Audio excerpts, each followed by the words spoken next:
আজকে যে জুমার দিন, আমরা মসজিদে আসার আগেই ফেরেশতাগণ আমাদের মসজিদের ভিতরে এসে উপস্থিত হয়ে আছে। সুবহানাল্লাহ বলবেন না? গেটের সামনে আমরা যখন মসজিদে আসিই নাই, আজান হয়ে গিয়েছে, ফেরেশতা দুই গেটের সামনে দুইজন দাঁড়ায় গিয়েছে। প্রথম যেই মুসল্লি মসজিদে প্রবেশ করবে, আল্লাহ রাব্বুল আলামিনকে ভয় করে, আল্লাহ রাব্বুল আলামিনের আদেশ পালনার্থে আজকে জুমার দিনে সর্বপ্রথম যেই ব্যক্তি মসজিদে উপস্থিত হবে, যেই ব্যক্তি প্রবেশ করবে, আল্লাহ রাব্বুল আলামিনের ফেরেশতাগণ ওই ব্যক্তির আমল নামায় একটা উট কুরবানির সওয়াব তার আমল নামায় লিখে দেন। একটা উট কুরবানি আমরা কোনোদিন দিয়েছি, দিতে পারবো কিনা তার কোনো গ্যারান্টি নাই, আর যদিও দেই কবুল হবে কিনা গ্যারান্টি নাই। কিন্তু যদি সর্বপ্রথম মসজিদে প্রবেশ করতে পারি, আল্লাহ রাব্বুল আলামিন ফেরেশতাদেরকে নিযুক্ত করে দিয়েছেন আমাদের আমল নামায় সর্বপ্রথম আসার কারণে একটা উট কুরবানির সওয়াব, একদম পরিপূর্ণ আমল আমাদের আমল নামায় দিয়ে দেবে।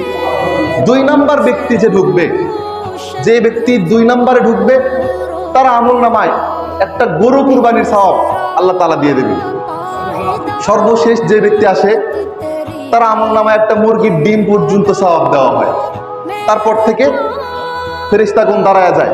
যখন ইমাম সাহেব খুতবা শুরু করে দেয়, ওই সময় আমরা বিশৃঙ্খলা করি, কেউ ঘুমায়া যায়, কেউ অন্য মস্তিষ্কে থাকি, কিন্তু ফেরেশতাগণ এই জুমার নামাজের সময় সুন্দরভাবে খুতবা শোনার জন্য বসে যায়। সুবহানাল্লাহ বলেন।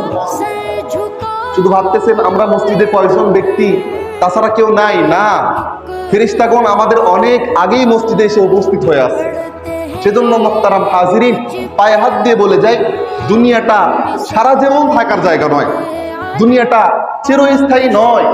আমি এই মুহূর্তে মসজিদে আসলাম, আসার কিছুক্ষণ আগেই আমার বাড়িতে একজন মানুষ ইন্তেকাল করলো, কিছুক্ষণ আগে। দুনিয়াটা সারা জীবন থাকার জায়গা নয়। ভালো মানুষ কিছুক্ষণের মধ্যেই দুনিয়া ছেড়ে নাই, নামটা লাশ হয়ে গেল। মসজিদে আসলাম, নামাজটা কি শেষ করতে পারবো কোনো গ্যারান্টি আছে? নাই।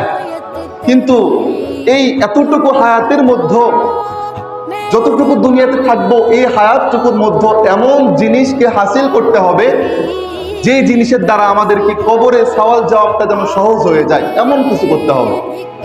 আজকে যদি আপনি আল্লাহ রাব্বুল আলামিনের ঈমানটা মজবুত করে, আল্লাহ তাআলাকে মনে প্রাণে একদম দৃঢ় বিশ্বাস করলেন, জীবন থাক বা যাক নামাজ ছাড়বো না, জীবন থাক বা যাক দুনিয়াতে আল্লাহ তাআলার অমান্য কোনো কাজ করব না, আল্লাহ তাআলা নিষেধ করেছেন এমন কোনো কাজ করব না, নবী করিম সাল্লাল্লাহু আলাইহি সাল্লামের সুন্নাতের বাহিরে কোনো কাজ করব না, এই অবস্থায় যদি আমাদের মুখটা হয়ে যায়, কবরের ভেতরে আপনাকে বলতে হবে না আমার রব আল্লাহ। যখন বলবে মান রব্বুকা, তোমার রবকে, অটোমেটিক আপনার মুখ দ্বারা বাহির হয়ে যাবে ক্বালু রব্বুনাল্লাহ, যে আল্লাহকে না দেখে আমরা বিশ্বাস করেছি, যে আল্লাহকে না দেখে আমরা ইবাদত করেছি। আজকে 3.5 হাত মাটির নিচে এসেই কি আল্লাহকে ভুলে যাব? না, আল্লাহ তাআলাকে মানতে মানতে কবর পর্যন্ত চলে এসেছি। সে আল্লাহকে বলার মতো নয়, আমার রব একমাত্র আল্লাহ। সুবহানাল্লাহ। যখন বলবেন আল্লাহ, আল্লাহ রাব্বুল আলামিন সঙ্গে সঙ্গে বলবেন ফেরেশতারা, আমার বান্দা গোটা জিন্দেগি আমাকে মানতে মানতে জীবনটাকে কাটায়া দিয়েছেন, আজকে আমার বান্দা কবরের ভিতরে এসেছে, কবর যেন তার সঙ্গে খারাপ ব্যবহার না করে, ওই জান্নাত থেকে নিয়ে কবর পর্যন্ত একটা প্রশস্ত রাস্তা বানায় দাও। সুবহানাল্লাহ। জান্নাতি পোশাক পরিধান করায় দাও, আমার বান্দাকে এমন একটা ঘুম পাড়ায় দাও, যেমনি ভাবে একটা ছোট্ট নবজাত শিশু মায়ের কোলের ভিতরে দুধ খাইতে খাইতে ঘুমায় যায়, তেমনি ভাবে আমার বান্দাকে ঘুমায় দাও। ওই ঘুমটা ভাঙবে একমাত্র কিয়ামতের ময়দানে, যখন ইসরাফিল আলাইহিস সালাম সিংহার ভিতরে ফু দিবে, তখন আপনার আমার ঘুমগুলো ভাঙবে। আল্লাহ রাব্বুল আলামিনের কাছে বলবো, আল্লাহ আমরা তো কিছুক্ষণ আগেই ঘুমাইলাম, এত তাড়াতাড়ি ডাক দিলা কেন? আল্লাহ রাব্বুল আলামিন বলবে, বান্দা এত তাড়াতাড়ি ডাক দেই নাই, তুমি ঘুমের ভিতরে লক্ষ লক্ষ বছর চলে গিয়েছে, আজকে তোমার কোনো হিসাব হবে না, কারণ তুমি দুনিয়াতে আমাকে মেনেছো, দুনিয়াতে আমার নবীকে অনুসরণ করেছো, মসজিদে আজান হওয়ার সঙ্গে বাড়িতে তুমি দেরি করো নাই, মসজিদে দৌড়ায় গিয়েছো, আজকে তোমার কোনো হিসাব নাই, ডান সাইডের রাস্তা দিয়ে তুমি জান্নাতে চলে যাও। সেই দিনটাকে আসুক, আমরা চাই কি না?